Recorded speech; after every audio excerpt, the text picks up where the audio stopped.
Okay, let's dive into one of the most common and honestly misunderstood health topics out there: high blood pressure, or as it's officially known, hypertension.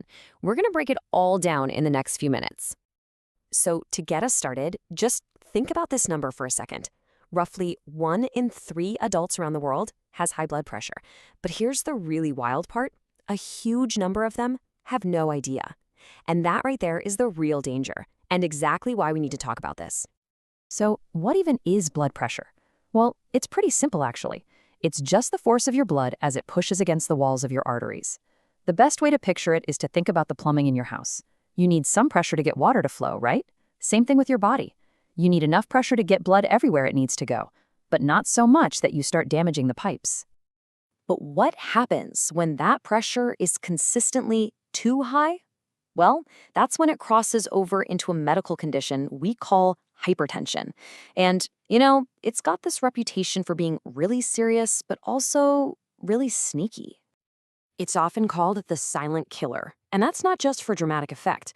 It's because you can literally have it for years without a single symptom. All the while, it's quietly doing damage to your arteries, your heart, your brain, pretty much the whole system. So that leads to the big question, right? What is actually causing this pressure to go up? And while it might seem complicated, a lot of it comes right back to our daily lives. The choices we make about what we eat, how much we move, and how we deal with stress. Let's take a look at those triggers. Now, there are a bunch of factors for sure, but our research really points to 3 main things that have a massive impact on blood pressure: our overall diet, how much salt we're eating, and our stress levels. First up is diet. It's no surprise that what we eat has a huge direct effect on our circulatory system. Diets that are full of processed foods, a lot of saturated fat and sugar, they can cause inflammation, make our arteries get stiff, and basically force the heart to work way harder just to do its job. And hiding in a lot of those processed foods is a very specific culprit: salt, or, sodium. When you eat too much of it, your body hangs on to extra water to try and balance things out. That extra water increases the total amount of blood in your system. And more volume in the pipes? Yep, that means more pressure. And finally, let's talk about stress. The connection between our minds and our bodies here is so direct. When you're stressed out, your body goes into that fight or flight mode. It releases hormones that make your heart beat faster and your blood vessels tighten up.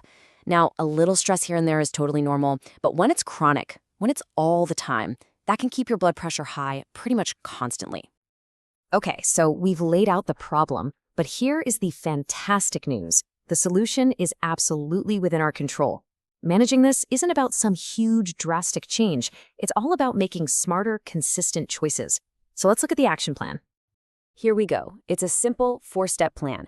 And notice how these steps directly push back against the triggers we just talked about. Eating a balanced whole food diet helps fight that inflammation. Cutting back on sodium reduces your blood volume. Managing stress helps calm your entire system down. And getting active makes your whole cardiovascular system stronger. It's just a really powerful combo. But of course, you can't manage what you don't measure. That's a classic for a reason. And it's why knowing your numbers is so important. Honestly, monitoring your blood pressure at home is one of the most empowering things you can do. It puts you in the driver's seat and gives you the info you need to make smart decisions. But listen, how you measure is just as important as the fact that you're measuring. Little things can make a huge difference, like try to measure at the same time every day so you get a consistent picture. And you really want to avoid common mistakes, like taking a reading right after your morning coffee or after a workout. Those things can temporarily spike your numbers and give you a totally false reading. Following these simple rules makes sure you're getting the real story on your health. And that really brings us to our final thought here. When it comes to hypertension, your health truly does have a number. Everything kicks off from that one piece of information. So the question we'll leave you with is a simple one. Do you know yours?